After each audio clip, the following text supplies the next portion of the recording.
In this video, I will show you how to change the text color in an Excel workbook using the Python library xlwings. On the right, you can see the testing document we will be working with. Column C contains a handful of cells with the phrase example text. I will color one of the cells first and then demonstrate how to affect many more at one time. Here you can see that I've opened the workbook on the right with the book function and selected sheet 1, which is the one being displayed. Let's start by working with only one cell. I'll take cell C4 as our starting point.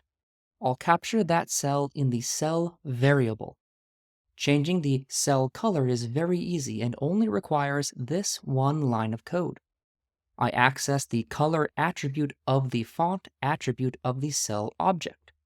To that attribute, I pass a tuple with the 3 numeric color code values for red, green, and blue. 0 indicates a lack of a certain color, while 255 is the maximum for a color.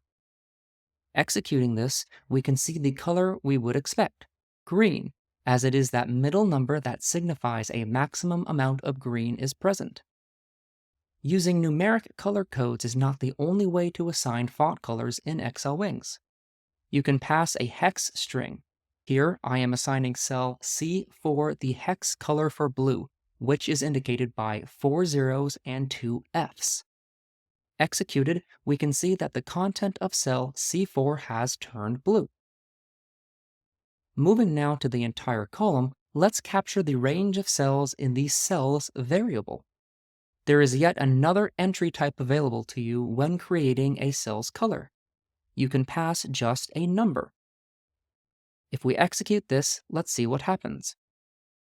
Now every cell within the range of cells is colored red, and you can see what the color attribute actually contains. Behind the scenes, xlwings has converted the numeric value to the color code of 0 to 255 for each red, green, and blue color assignment. Printing this out, we can see that the values are contained as a tuple, which is how we initially assigned the colors. Let's go with a higher number to test this out. Instead of 255, let's assign color 300,000. This produces a gold color with the following color values: 224, 147, and 4. This combination of RGB makes the color gold. So that's about it. All you need to do is access the color attribute of the font attribute for the cell in the given worksheet. You can assign that attribute a tuple representing color codes, a hex string, or a single number. Thank you for watching. Please let me know in the comments if this was a helpful video and what you found useful about it. Also, don't forget to give it a thumbs up if you liked it, as that does help others find this content. Let me know if there are other features of xlwings or Python in general you would like to see reviewed in future videos. And don't forget to hit that subscribe button so that you know when the next video drops.